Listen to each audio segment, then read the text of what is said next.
way, no matter if you're applying to college, no matter if you want to post on social media, whether you want to start a business, when you start that thing, you have to tell yourself, I deserve to be here just as well as the people who have 1 million followers. I don't care if you have 10 followers. I don't care if you're a freshman in college. You deserve to be there just as much as the people who got their PhD. Like, you have to get it from a sense of self-worth. Imagine giving the love that you give to others to yourself more. Imagine being able to depend on yourself. Imagine putting yourself first. Imagine never having to question yourself and always being able to forgive yourself, because you do that for everyone else. So in this video, I'm going to teach you how to put you first and essentially love yourself.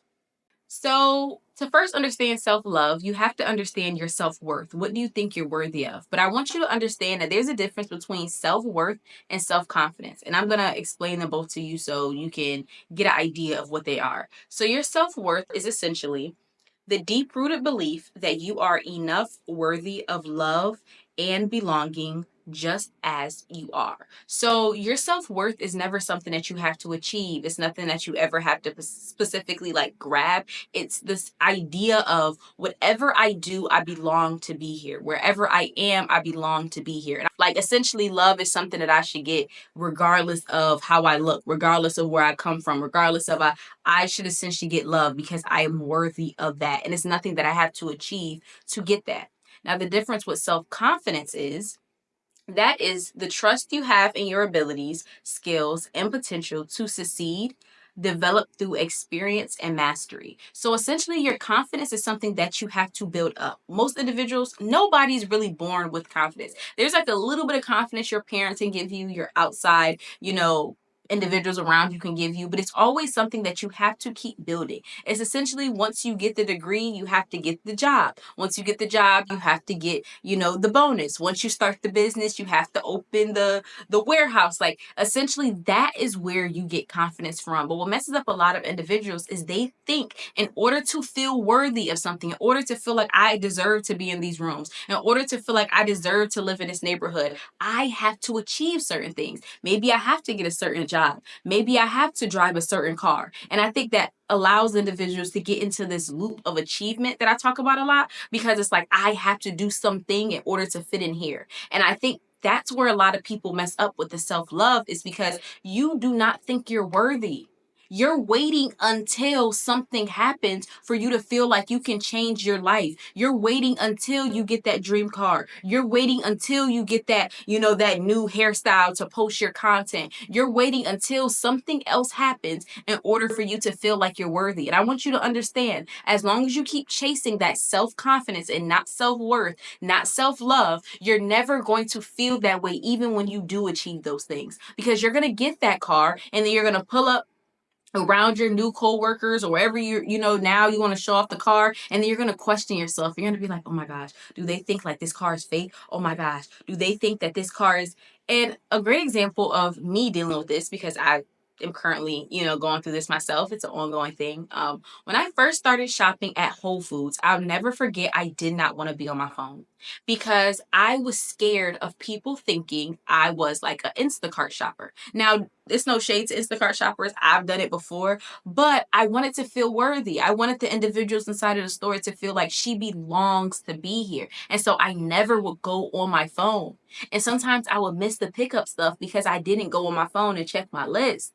And that came from a sense of feeling unworthy. And so I thought maybe if I go a few times, I'll build up the confidence, because I thought there was a correlation between the two. Eventually, I'll build up the confidence to come in here and feel this way. And eventually I did, to a certain extent, I'm not going to lie. But until I looked at it as a worthy thing, until I really was honest with myself, and I was like, it happened maybe the second or third time, maybe like the third time I went there, I was like, Shamaya, why do you really care what these people think? Shamaya, you're spending your money here too, right? You're buying things here too, right? Just like everybody else. Why do you feel like you have to come here a certain amount of times? You got to feel like people got to know your face a certain amount of times for you to go on your phone, for you to feel comfortable like everybody else.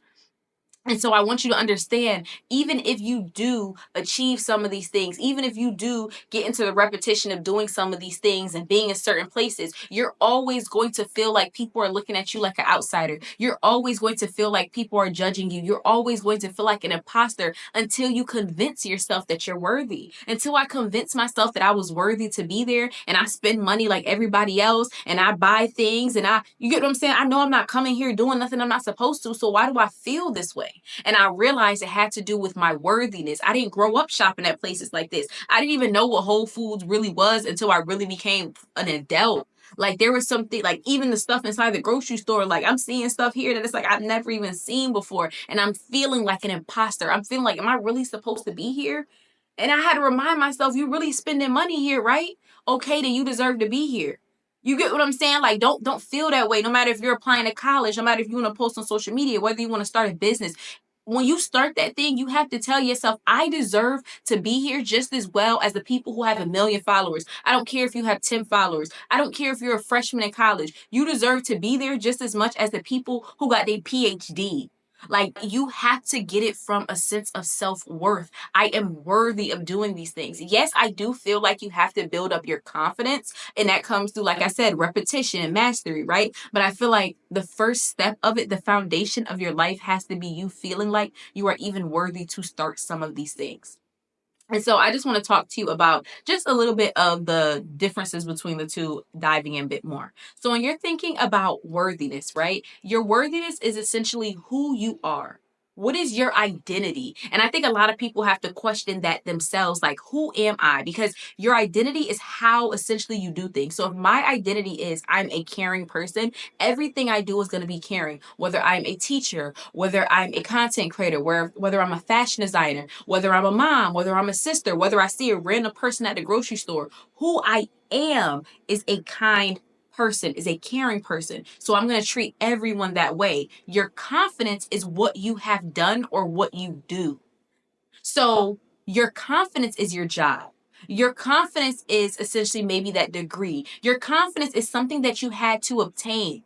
So there's a difference between the two. How you do things, how you go about things is your identity. And I think a lot of people need to figure out what is their identity. Like how do you do things? Do you do things carefully? Do you do things maybe a little aggressively? Do you do things? You get what I'm saying? And I think that will also make you figure out a little bit more of your self-worth, because it's like, I deserve to do these things because I'm this kind of person. I feel like when you don't really know your identity too much, it could be a bit confusing, feeling like I'm worthy, because it's like you don't even know who you are. But I want you to understand your confidence is the things that you essentially do, while your self-worth is essentially who you are. Now, the next thing that a lot of people deal with is the illusion of comparison, and it really is an illusion. And so think about it like this. There's two women. One of them is a boss babe. She's a boss woman. She's wearing her heels. She's wearing a nice suit. She has her laptop in her hand. She has her briefcase in another hand, and she's walking to work. Now she sees another woman. That woman is wearing maybe a Lululemon two-piece set. She possibly has a matcha in her hand. She definitely gives a workout girl, Pilates girl. Like, her body looks really nice. The boss woman is looking at her, and in her head, she's saying, dang, I really wish my body could look like that. Her body looks so amazing. Her body looks so great. The girl with the good body is looking at her and saying, dang, look at her. I bet she loves her job. She's a businesswoman. I bet she started so many businesses and she's wealthy and all this other stuff. There's always this illusion of comparison. And I feel like, especially because of social media, is amplified. It's so easy for you to see somebody post that they're in Dubai, and for somebody to post that they're going on all these trips. And you're like, I wish I can live a life like that. But then little do you know, sometimes the things they've done for those trips, little do you know what their life looks like behind the camera. And I think we're starting to see that, especially with a lot of celebrities and things coming out. But I think we have to get out of the illusion of comparison, because it's just an illusion. Nobody's a master at everything. So maybe somebody might have a really great body, but they may struggle when it comes to financial planning. Maybe they don't go on the most trips. Maybe they don't, do some of the things that you do with your life. And it doesn't mean that you can't go after more things in your life. But I think a lot of people don't love themselves because they look at what they have and they look at what other individuals have, and it never feels like enough, because you can always find somebody else that has the dream body, but then you also can find a whole different person that has, the dream bank account, but then you can find a different person that has the dream hobbies. And it's like, those people couldn't even be those people. You get what I'm saying? Like the girl that you love who always is going to a different country, she couldn't even be the girl that works out. The girl that you love that works out all the time and does all this stuff, she couldn't even be the dream corporate girl. Like these people couldn't even be each other, but you're trying to be all of them.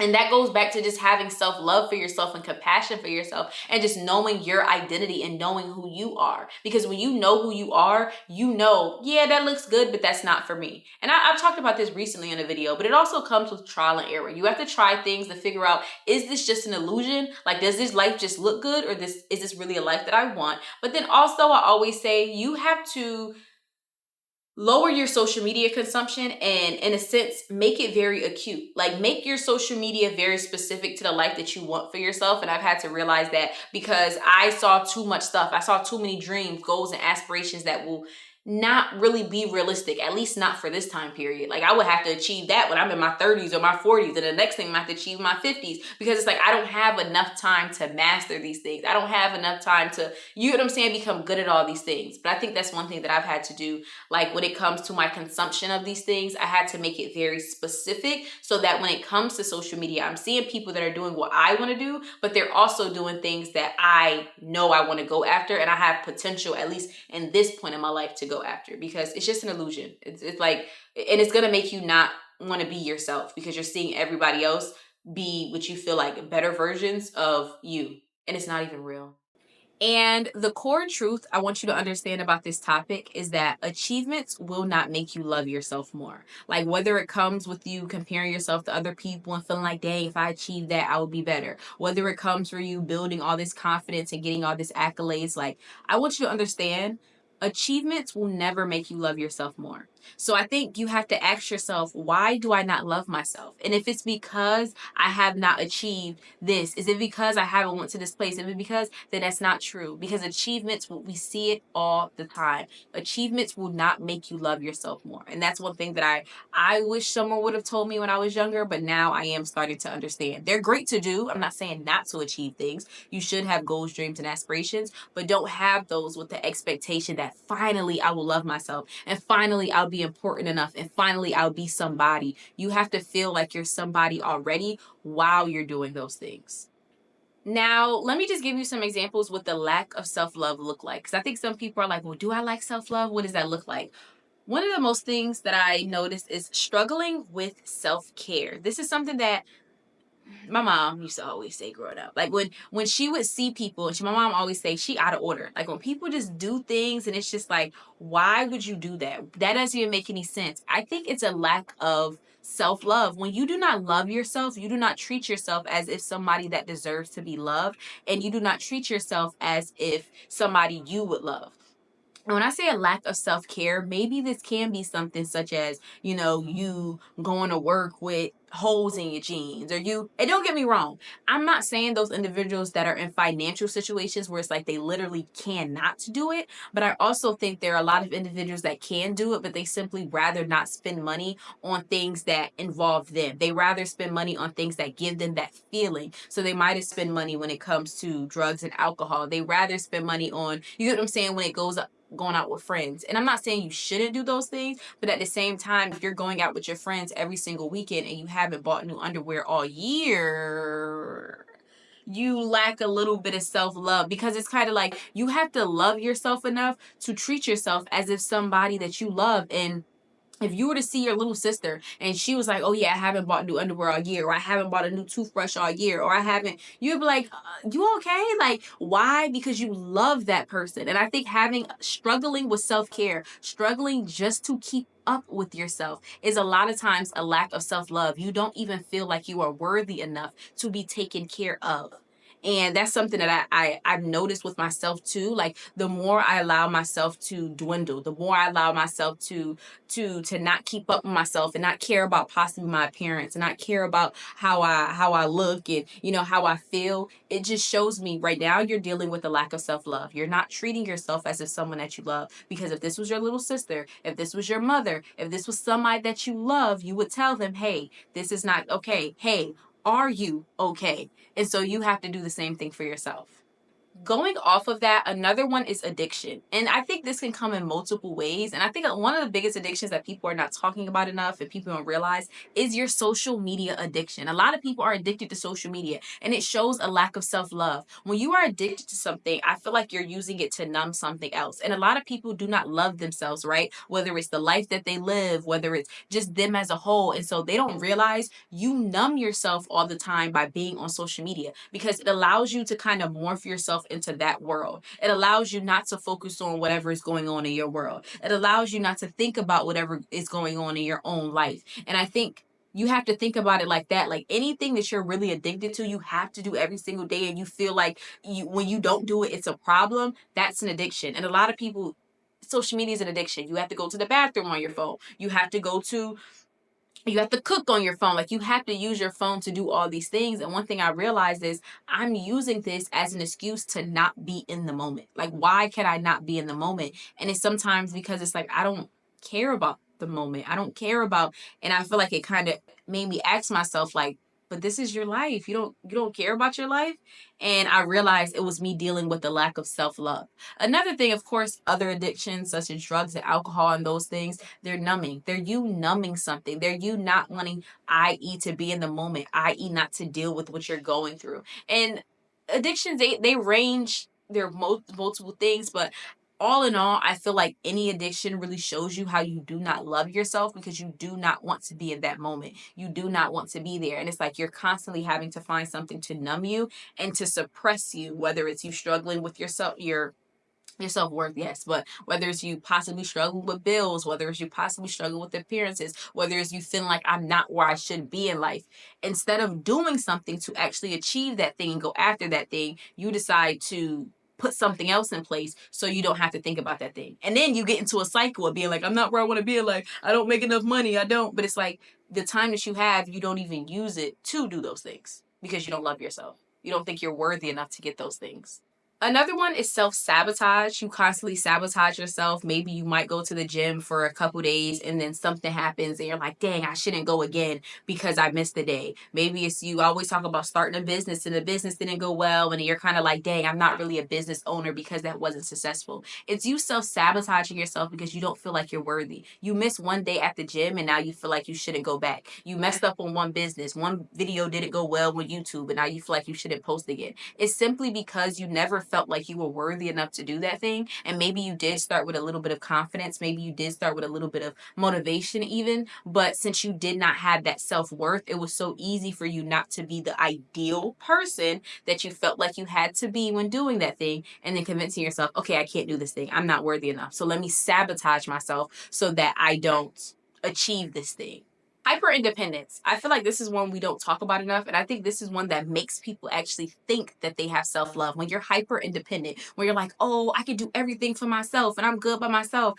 I think part of it shows that you lack a sense of self love, because I think sometimes the root of depending on people that scares you so much is that they may not come through for you. But the way I look at life, if somebody doesn't come through for me, I'm not going to depend on them again, first and foremost. But then at the same time, it's like, why am I scared? There's a scarcity that comes with it of you depending on people. There's a scarcity that comes with it of you feeling like people aren't going to come through for you and you have to do everything by yourself. And I think a lack of self-love is a hyper independence. Like you have to do everything by yourself, and you have to, everything is you, and you have to achieve this goal, and you have to become this boss babe and all these other things. And it's because deep down inside you're so scared of who you truly are without these things. You're so scared of not being able to provide for yourself. You're so scared of not being able to be there for yourself and do all these things. But I feel like if you truly have a self-love, if you truly have this self-worth about yourself, you're like, I don't need to be hyper independent. I don't need to not depend on somebody. Like I can depend on somebody.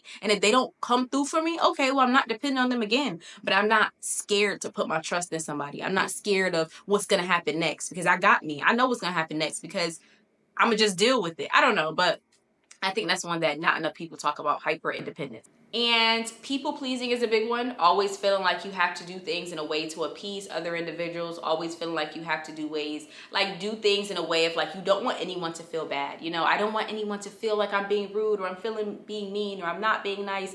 And don't get me wrong, I'm not saying you shouldn't take people's opinions and things into consideration, but I've also had to learn for myself, like if I know my intentions behind things, I can't keep dwelling on how somebody felt about something that I did. Like I'm grown enough to apologize if I made you feel a certain way, but at the same time, like I had to realize, yes, there's certain things that I'm gonna do that's gonna make other people uncomfortable. Yes, there's certain things I'm gonna do in life that's gonna make people not the happiest, but it's like people do that to me all the time.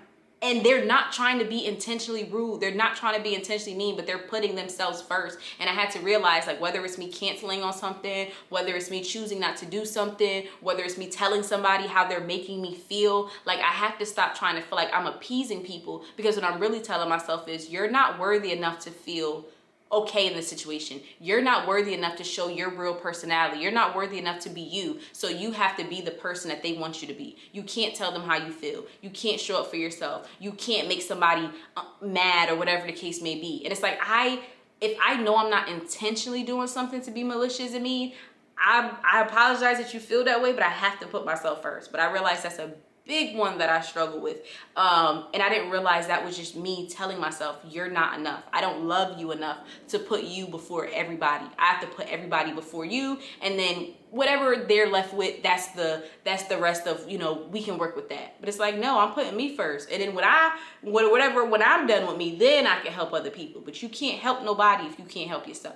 And the core truth I want you to understand from that is you are inherently worthy of love. Like you were born worthy of love. You were born worthy of care. So I never want you to feel like I have to people please. I never want you to feel like, I have to be independent. I never want you to feel like you have to be anything else, because you were born inherently belonging of love. Like if you think about it, there are some people who commit atrocities and crimes, and what do their moms be doing? Not my baby would never. So it's like you're pent up about something that you did. You can't forgive yourself. You can't be there for yourself about something that you did because you don't think you're worthy of love. But there's some individuals who've done crazy things, and there's some people who still love them and will love them regardless of what they do, simply because that person was born inherently worthy of it, and you're the same exact way. And so, of course, I have to talk about, what does self-love actually look like? So the first one is self-acceptance. You have to accept yourself as you've come, as you are. And I think this is accepting your appearance. I think this is accepting your situation. Like, don't get me wrong, it's not saying that you can't want to change and move out of somewhere else. It doesn't mean that, you sometimes we sometimes even do feel insecure. But I think at your root, you accept yourself. At your root, you know that if it's something that I can change, I do have the possibility to change it. So accept where you are, but know you can move forward. But there's certain things you can't change. You can't change your nose. You can't change your eyes. You can't, if you know what I mean. I mean, you always can through surgery, but it's like accepting yourself at your root, accepting yourself for who you truly are, and just knowing, like, I have to accept myself because I wouldn't be more worthy if I looked like somebody else. I think sometimes too, we're like, oh, if I didn't look like this or I didn't look like that, I would be worthy of love and I would be worthy of care. And like I said, you're inherently worthy of it. And so to make sure you understand that, you have to accept yourself. Another one is balancing life with hard things and soft things. I think a lot of times people go too hard in one direction. Some people want to have I have to go really hard and building up my confidence, and I had to go really hard and achieving accolades and all these other things. And like they never live a life of just being content. They never live a life of just having gratitude and being happy with where they are and accepting themselves. They always feel like they have to be going on the next thing. But then there's also some people who live a very soft life. These are the individuals that don't really go after much. These are the individuals who they may complain about their situation, but essentially they're content with it because they haven't done anything really to change it.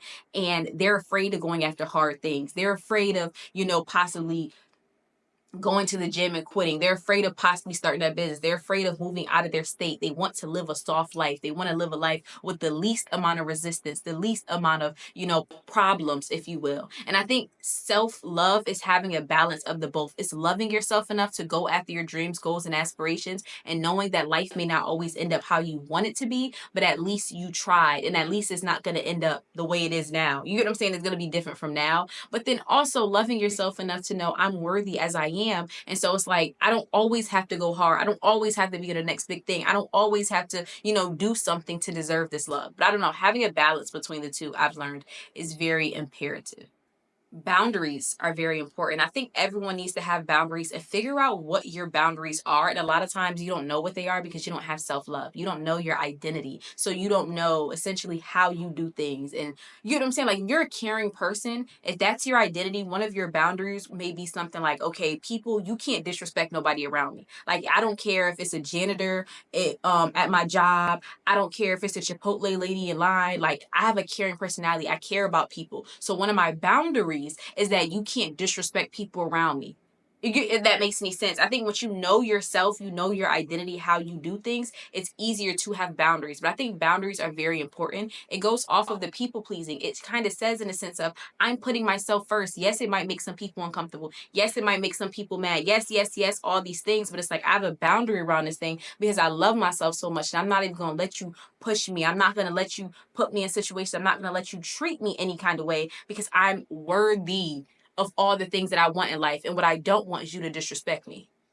Forgiveness is very important as well. I think it's very imperative that you learn to forgive yourself for your prior mistakes. As I told you before, there's some people who've done atrocities and they still get love and they still get care. And it's like, no matter what you've done in life, and I know a lot of people, you know, we've done things and it's like, dang, I wish I never did that. And dang, I wish I never did this. And if I would have did this differently, my life would have been differently. And it's like, possibly, but that doesn't mean it would have been better or would have been worse. And I think you just need to forgive yourself. And it doesn't mean get into the repetition of doing things and being like, oh, I forgive you. Oh, I messed up. Oh, I forgive you. But understanding that I'm going after goals and dreams and aspirations. And it's like, if I keep holding on to the woman that I was before and the things that I did before, I can never progress. I can never get to where I want to be. So I have to forgive myself. Like, understand you've come so far. You've probably achieved so much. You like, think about some of the things that you've done. I think we don't think about that enough. I think it becomes so normal, especially with social media. We see people graduate high school. We see people graduate college. We see people get out of toxic relationships. We see all these things.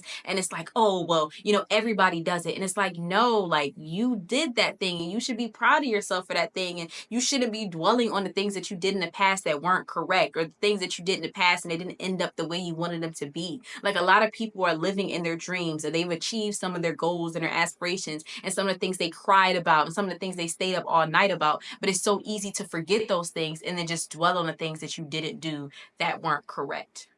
And self-care. As I said before, you need to care about yourself. You need to worry about yourself in a way where it's like, I make time for me. I do things for me. I care about me.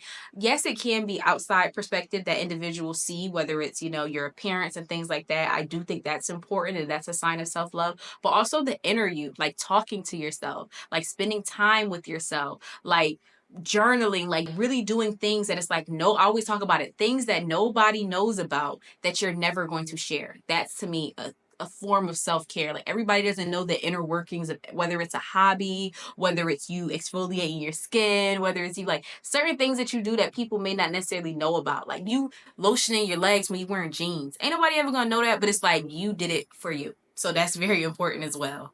And the core truth I want you to get from that is self-love allows you to grow further. It allows you to move forward. If you do not have self-love, you can't have boundaries. If you do not have self-love, self-care is not going to make sense. If you do not have self-love, it's going to be hard to forgive yourself. So I think self-love is imperative because without it you cannot grow. And I think a lot of people are stagnant in life because they don't have self-love, and they're like, why can't I keep going, and why can't I move forward, and why do I always quit on myself and mess up my life and self-sabotage? And it's because you don't have self-love, so you can't grow. Now, the final section is the be honest section. And these are some questions that I want you to ask yourself. The first one is, where in my life am I showing up as someone that I am not? What are some of the things that you are doing that you're like, maybe I do show up different? For me, I could say a great example is being overly confident. I'm always confident with certain things and making it seem like I know everything, but it comes from a lack of confidence, actually. Like, sometimes I even say stuff, somebody be like, oh, you know someone, you know about this? And I'm like, yeah. And then after I'm like, wait, why did I say that? But it's because sometimes I show up in life as someone that I'm not because I think it will give me love. I built up this persona as being so confident and being so this and being so that. And I had to realize, like, you deserve love regardless. And it's still something that I'm working on because self-love is something you're always going to work on. But where in your life are you showing up as someone that you're not, or doing things in a way that you think people want you to do, or be somebody that people want you to be? And the next one is, do you seek love more than you seek authenticity? Like, do you feel like you do things more so to make people love you more than you do because that's who you truly are? And that's another question I had for myself. Like, the way I walk, the way I talk, the things that I do, I think I've had to figure out, and it takes time, but like, am I doing these things because this is how I think people want me to be? Kind of going back to how you show up, but like asking yourself, do I do more things for, what do I seek more like? Do I seek love more, or do I seek authenticity? Do I worry about what people say about me more, or do I do something because I want to do that thing? Whether it's you cutting your hair, whether it's you moving to a different state, whether it's you, like, what are the questions that you ask yourself? Like, do you ask yourself, dang, what's this person gonna say? What's that person gonna say? Or do you ask yourself, what do I like better? I think I'll like this, or I think I'll like that. But thank y'all so much for watching my video. Don't forget to like, comment, and subscribe. And I just really wanted to create this video because self-love is a journey you're going to be on your entire life. But I think self-love is the root of everything. You can't have confidence. You can't have motivation. You can't have none of these things if you do not have self-love. So I really wanted to talk about that because I think it's so imperative. Thank y'all so much. And don't forget to check out new videos every Monday, Sunday, Wednesday, and Friday. I'm always messing that up. But thank y'all and have a great one.